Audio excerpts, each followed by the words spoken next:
Today is day 13 of the Paula Gooder Bible study of the parables, and the reason I'm laughing is this is take 360 because they keep getting this wrong, and I sound like a fool, but I'm happy to go ahead. I'm happy to sound like a fool because I've just had a little pray and Jesus has said, just go for it, Wendy. Just tell them what you think. And here is what I think it's about. The sheep, the gate and the shepherd in John chapter 10 verse 1 to 18.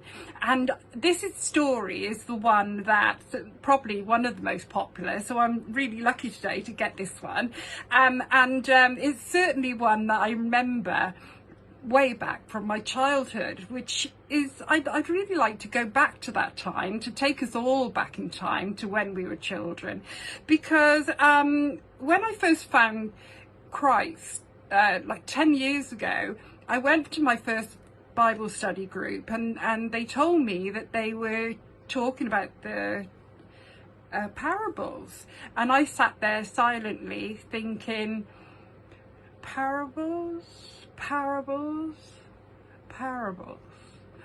until they told me what they were, what these parables were. And I said, oh, Jesus stories. They're not parables, they're Jesus stories. And the reason I know they're Jesus stories is because when I was a little girl, the Bible, the children's Bible, was the only book I owned. And it was so precious to me. I still have it to this day, and it's in perfect condition because it was the only book I had, but it was the best book to have.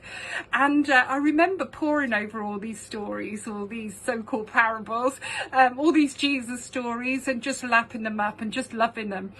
So I want to talk today in a way of getting into the head of a child, because this is where our faith begins. It has to begin when we are children. I'm a firm believer that all children are born to believe in Jesus, and it's only because we change that mindset as parents or guardians or whatever. If we're not believers, we don't let our children believe, so you grow up not having that anymore. But I don't think it ever goes, and certainly with me it stayed with me forever. My parents weren't Christians, but I loved Jesus as a little girl.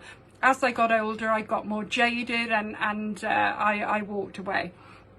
But now I'm back, and what I remember thinking about this parable, and at Sunday school I was told this story about this gate, the sheep and the good shepherd, and as a child I used to remember it in my mind as literally sheep, a shepherd and a wooden gate. I never changed that into what it really meant. I never translated it because I was a kid.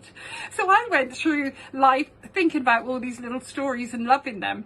But of course today I've been tasked to do this talk, this blog today, and I really have to get down and examine it and explore it. So I thought, well, I better have a little look, and I looked at Paula Gooder's study guide, which she explains it beautifully, but it does really confirm what I was translating it to in my mind.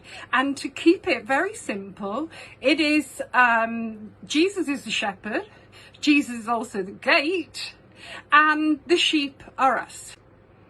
And the main message in there is, if you are the flock, that's all of us, and you want to be saved, Jesus will let you into the gate, into the kingdom of heaven, into the pen. And but you have to go through Jesus, because he's the one who sits in the gap in the wall near the gate, or he is the gate, confusing, but you can't go into the kingdom of heaven until you go through him, but you can also come out through him as well, to find nourishment in the world outside, and to live your life as best you can. But one of the things I did learn about from Paula Gooder was that there were some people who jump over the wall, and I didn't know this because I hadn't really looked at it that deeply. But the people who jump over the walls are the ones who claim they believe in God, but they don't go through Jesus. And you can't do that. You have to go through Jesus because he is the shepherd and he is the gate. So go through Jesus. But one of the things I wanted to say to end this probably silly sounding blog is that if you have small children or grandchildren, then please talk to them about these Jesus stories. Don't call them parables because the kids will just fade out. Call them Jesus stories and they will love them, but feed them the Jesus stories, because this is the things that will stay with them all their lives. And when you get to a stage like I have later on, you can think back and think, well, actually, yeah, I had a faith. I believed in Jesus. I loved him. And they will hopefully do the same. And they will stay with him too. And they won't come out and wander around the wilderness and not go into the pen with the rest of the sheep. So that's my message today. Remember your children, remember your grandchildren, and tell them these stories. I wanted to say one other thing, which was this verse, on verse